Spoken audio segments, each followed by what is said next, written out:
Oh, hey, you're back. Nice to see you here today. I thought that perhaps today, as long as you're here, I might illustrate a circle casting. Now, the circle is very, very important in the priesthood of the Wicca. There's many different ways to explain it. There's a lot of details involved, but I'm going to be as simplistic as possible. When you make a circle, when you're casting a circle, you are actually creating a void of sorts, a portal, a world between the worlds, or as it's stated in the circle casting, uh, uh, it is a boundary between the world of man and the realms of the mighty ones. That puts us on an even footing with the mighty ones, where we can stand toe-to-toe, but not really toe-to-toe, but we can stand on even ground and communicate with them as such. For as physical creations, we can't see them or experience them here in the here and now in the physical. So we have to create that portal so that we can step through and again be on even footing with them. All right, so now when I stand up here, obviously you can't see my face, but that's why I'm kneeling so that you can see me and I can see you. So anyway, let's get right on it with it, shall we? All right, now as you can see, my altar right here. For many of you who have seen my videos before, I don't have much of an altar. I don't require one, and it is a small place I have. And again, if I had a bigger place, I have a more complex setup. But when you get right down to it, there's not much needed. Just a little place, and that's it. All right, so we have that set up. I usually keep my book Shadows here. Book Shadows, as everyone knows, is a witch's personal diary or journal, and you can write your spells and rituals and what have you inside of it. So it's placed upon the altar for easy reference. Now, you have your ritual space here, and I personally use these white jar candles like this, and I place them in each one of the Elemental Watchtowers. So there would be one in the east, right here, and then I will place one more of each at the south watchtower, at the western watchtower, and finally one at the northern watchtower. Now the watchtowers are very key. They're very important when you're casting a circle. The watchtowers are going to watch over your work, hence the word watch. They are also going to protect your circle from rebellious spirits. And yes, there are rebellious spirits. Even though you are in this circle of protection, you're in this world between the worlds, it's not necessarily to say that you're not going to have some rebellious spirits that are going to be coming around your circle and wanting to invade. So the watchtowers are another form of protection to keep them out. So we have the ritual space or the sacred space. We have the watchtower candles set about. Now the other things that you're going to want is you're going to want to keep with you, in case you don't keep a book of shadows, or you don't have one yet, you do have to have something for reference. Okay, this is the book that we use in my tradition, which is Bible by Janet Store for Art. And they explain in here the things that are necessary and required to cast a circle.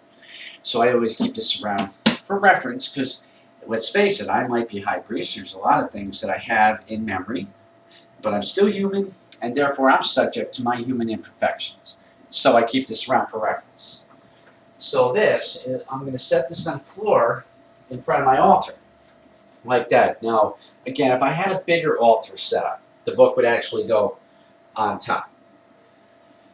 I could put it up there instead of my book of shadows if I wanted to. But so the Bible, I put that on the floor in front of the altar. Now, the next thing you're going to want, okay, and again, I'm just illustrating this And I won't be casting the full circle, but I will be explaining everything. The next two things that you're going to want is you're going to want salt and water.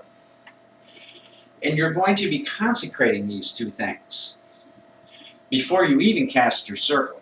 So I have a small, this is actually a votive candle holder, but I use it to mix my salt and water. This is my salt dish. And I put a little bit of salt in here and water in here.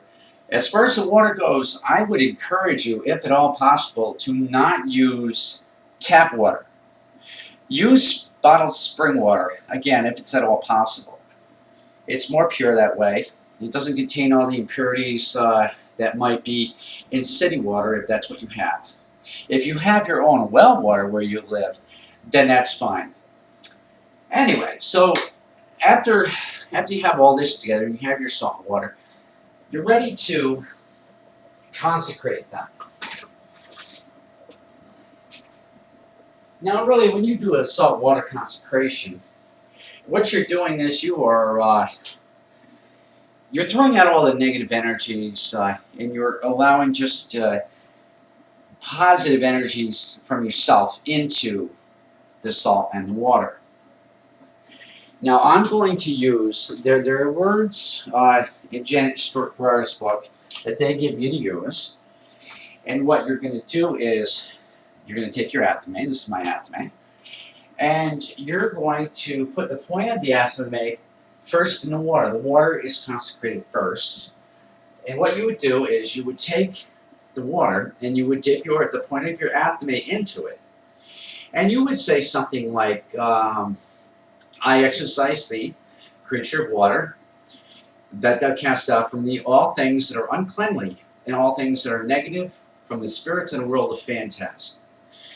Wherefore do I bless thee, that thou mayst aid me in the names of, and you would insert the appropriate deity names. For my tradition, the deity names would be Cernunnos and Aradia. So now with your water being consecrated, next would come the salt. And again, as before, you would take the point of your athame, dip it into the salt, and you would say, blessings be upon this creature of salt, that thou cast out from thee all impurities and uncleanliness from the spirits of the world of phantasm. Wherefore do I bless thee and consecrate thee in the names of Cernunnos and Aradia. Now I realize I may have repeated some of my words there, but the meaning is clear, the meaning is there. Even if you repeat a few words, the meaning is there. So now you have your salt and your water consecrated. So now, the next step is going to be casting your circle. Now, always, always, always, when you're casting a circle, you cast it clockwise, the way of the sun. Now, that would be in the northern hemisphere. In the southern hemisphere of the world, it would be opposite. But I live in the northern hemisphere, so we would cast it clockwise. Now, in my tradition, we start at the east, we work our way around, all the way clockwise to the northern watchtower. Now, you might think that there'd be a gap over here, but there's not, because all of the towers are covered.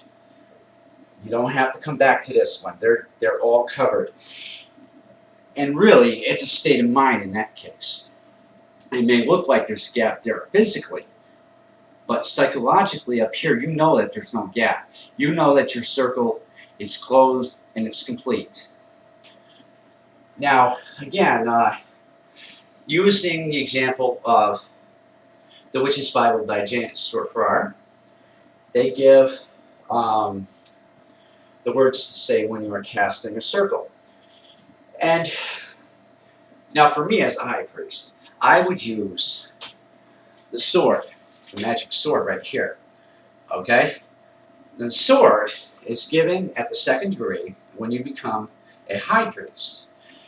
And when you're given the sword at your initiation, you're told that with this, thou art the ruler of the circle. Okay? Now, that does everything that the athame does. does a few more things too. You can control and command rebellious spirits. Whereas with the Athame, it may not be possible, or it may not be as effective. In this case, we're not going to use the sword, though, because, again, the sword can do what the Athame can, and the Athame can do most things that the sword can do, and that would include casting the circle. So, again, you would start at the east, and you would point your Athame straight down at the floor, and you would visualize a stream of light coming from the point of your Athame right down the floor where you're pointing. Envision that light, and know that it is real. Know that it is there. It's intent, people. It's all about intent. So you would start in the east, and you would slowly work your way around the circle. And as you're drawing a circle, you would say, I conjure thee, O circle of power, that thou I messed up already. See, again, I am a high priest, but I am not perfect. Now, for something like this, I would just look quickly, just easy reference to remind myself. You know, there's a lot of things that a priest must memorize, and sometimes we do forget. Okay, so you would say, I conjure thee, O circle of power, that thou beest the meeting place of love and joy and truth, a shield against all wickedness and evil, a boundary between the world of men and the realms of the mighty ones, a rampart and protection which shall preserve and contain the power that I shall raise within thee. Wherefore do I bless thee, that thou mayest aid me in the names of, and again you would insert the appropriate deity names. In our case, my case, it would be Carnunos and Aradio. So now once you've done that, and you've gone around the whole circle clockwise, and you have the circle now cast, now would be the time to strengthen and charge your circle. Now I made another video about the strengthening of your circle. And there's 3 different elements that you use to go around the circle. The 4th element, it's not needed because your circle is already established in the earth element. So you have Earth. So now you're going to strengthen that circle with all 3 of the other elements: water, fire, air, fire, and water. So we already have the salt and water consecrated, or we would have. So you would pick up your water, and you would sprinkle it all around the circle as you're going around like this. And you might say something like salt and water by casting the let no spell nor unknown purpose be, except in true accord with me. And as I will, so mote it be. And again, as with anything else that you're doing in these realms, it's all about intent. Believe what you're saying and know what you're saying. So now we have the salt and water. Now next, as you can see, I might be doing this slightly out of order. But it's not really so much the order that's important. Again, it's the intent. It really is the intent. And this is how I end up doing things. Quite naturally, this is how it fell into place for me. So I've done the salt and water already. Now we're going to charge it with the air. Now I don't have an incense stick in here at the moment, but I would have an incense stick ready and lit, and I would start at the east and walk around with the incense stick, and I would say, as this oily essence bear lends its great strength unto the air, attracting spirits of light, guarding us both day and night. This charge is true and proper, see, and as I will, so mote it be. And you can use any inflection of the voice that is comfortable for you. You don't have to use any inflection of the voice. You can just say it normally. With myself, I say it with emphasis. Again, it's the whole intent, and the emphasis for me helps to drive the point home. So now we've done the salt water strengthening, we've done the air strengthening. Lastly, we're going to strengthen the circle with fire. And again, as with the other elements, you're going to start in the east. You're going to walk around with the fire, and you're going to say something like this. Creature of fire, this charge I give. No evil in our presence lives. No spooks, no spells or phantoms may stay. Not around this place, not night, not day. This charge is true and proper, see, and as I will, so mote it be. And that's it. Your circle is now strengthened. And the last thing that you can do is take the salt and water. Now that your circle is cast and strengthened, now you want to do a simple altar blessing. Take your salt and water and sprinkle it all over the altar. And you might say, elementals, spirits, gods of old, this altar fresh you now behold. You all agree that it's bound to me. In peace and true serenity, this place is perfect harmony. And as I will, so mote it be. Now I do realize, to many of you, this would seem to be a rather involved and complicated process. And many of you might say, why? Why go through all that? It's part of the priesthood. It's integral to what we do. This is not just simply speaking to our creators and saying, hey, how you doing today? It's a nice day, isn't it? Thank you. We can do that, obviously. But there are very specific reasons why we do it this way. And as stated earlier in this video, we're creating a world between the worlds where we can stand on even ground with our deities. And we can call them forth into that realm and communicate with them directly. So now, with everything being done here, your circle is cast, it's strengthened, your altar is blessed. So now, the last thing you want to do before you do any working or anything like that, you're going to call forth the Elemental Watchtowers. Please forgive the ad playing in the background. It's on my computer and I can't find it and can't get rid of it, so please forgive that. At any rate, the next thing that we're going to do is we're going to call forth the Elemental Watchtowers to protect the circle and to watch over our work. So what you're going to want to do now is take your athame in hand. And always, again, we're going to start in the east. And as we're casting the circle, you're going to envision the white light coming off the tip of your blade. And know that it's real, know that it's there. You're going to point your athame to the east, and you're going to be drawing a pentagram in the air.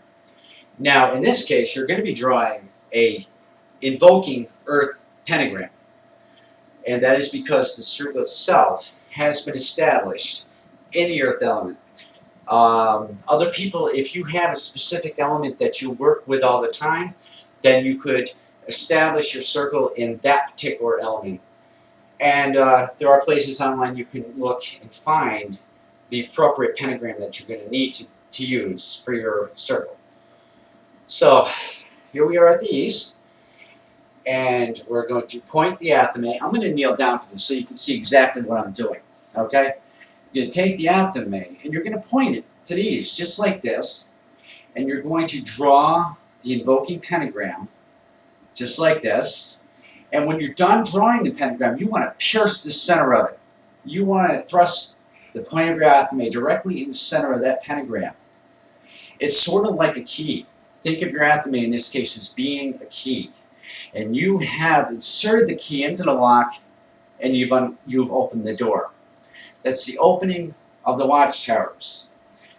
So you would draw the invoking pentagram there, pierce the center, and envision it. Actually envision, as you're drawing it, you envision the pentagram appearing directly in front of you. When you pierce that center, envision that whole pentagram just lighting up. Just boom, lighting up. And it's now opened. And while you're doing that, you might say something like, and again, these are references I'm using from the Farrar's Bible. And as they give in their book. You're going to draw the pentagram, and as you draw it, you're going to say, "You lords and watchtowers of the east, you lords of air," and you're going to say, "I do call thee forth, summon thee. Please come forth. Watch over my circle and protect me." Now you can use any wording that you want that emphasizes the point of protecting your circle and watching over your work. Whatever way that you want to say that is completely up to you. Again, most of what I say is given in the Witch's Bible, and we try very hard in my tradition to not deviate too much from that. Sure, some of it can be rewritten or reworded to suit our individual way of working. But we try to maintain and stay close to the examples they've given. Okay, so you've done the east. Now what you want to do is you're going to go around to the other three, and again you're drawing the invoking pentagram of earth. And you're going to say the same words that I just said at the east, but you're going to say the same words to the south, to the west, and finally the north.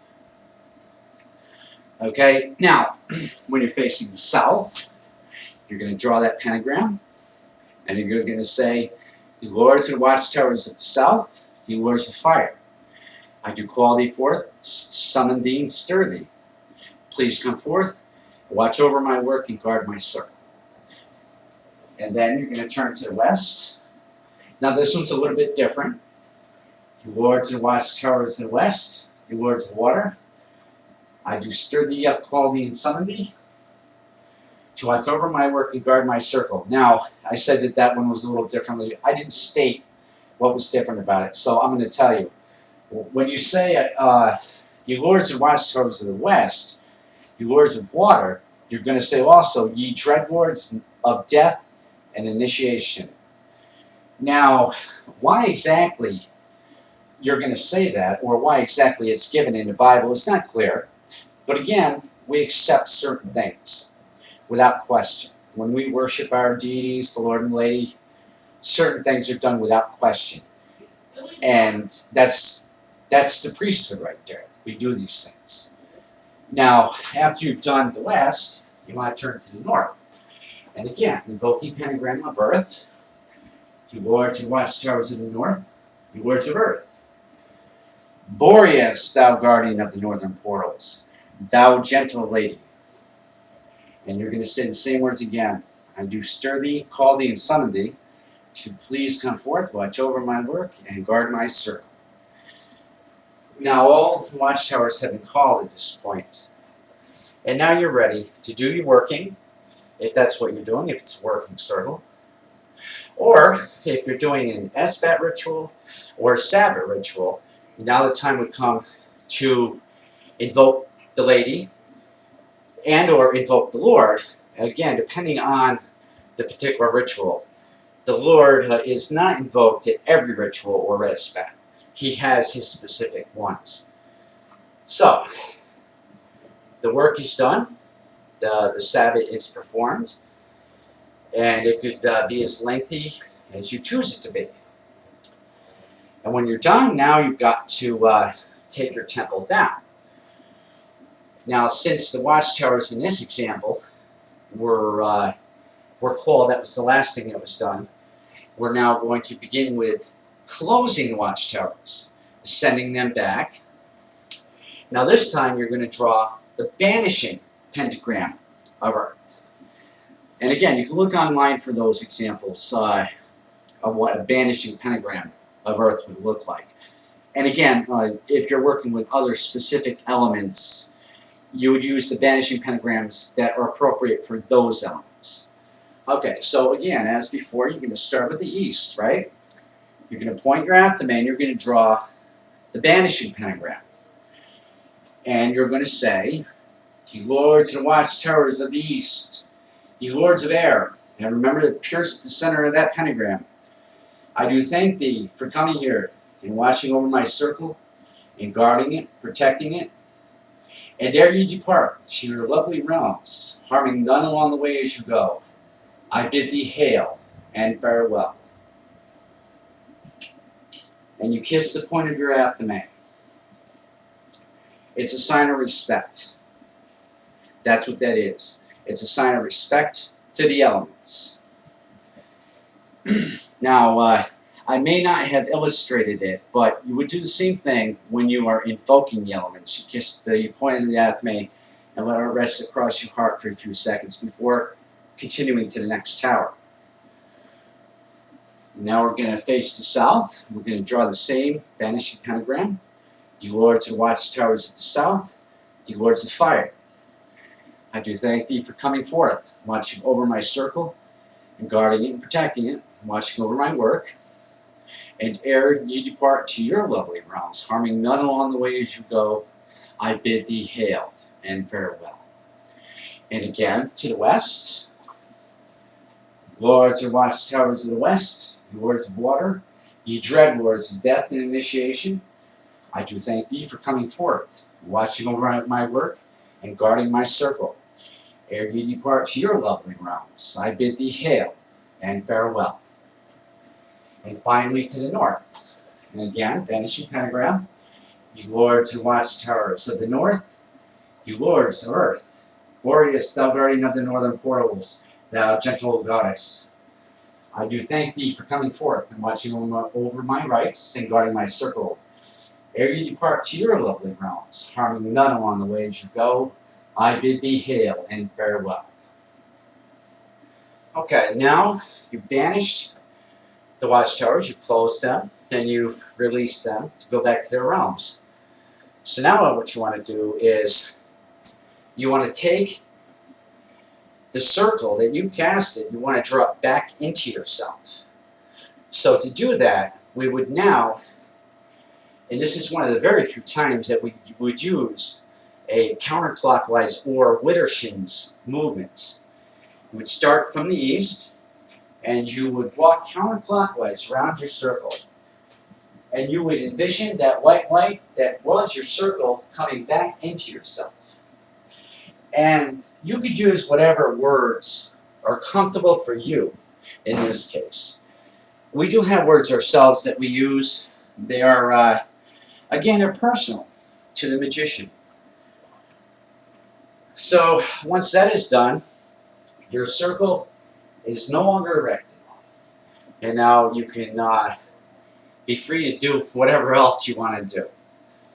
And that, my friends, is a basic circle casting. And as always, I hope that I've been clear about this. And if you have any questions, of course, leave them in the comments section of this video. And I do want to stress one more time, as I have always stressed and I will continue to stress, all of these things, it's not work for us. All of these things, we don't question them. We don't say, oh, I don't need to do that. I don't need to do all that to bring myself closer to my deities. We don't think that way. We are priests and priestesses. Our job, if you will, it's not really a job, it's a service. We're in service to the Lord and Lady. They have required certain things of us as their priests and priestesses. And these things that we do, the circle castings, the rituals, the rites and ceremonies, these are the things that they want us to do. So we do them without question. Alright, well that's it for my video here. And again, leave your comments in the comments section. Ask questions, and I will address them as I can, and as best as I can. So, until the next time, I wish you light and love from the Lord and Lady. Blessed be and merry part.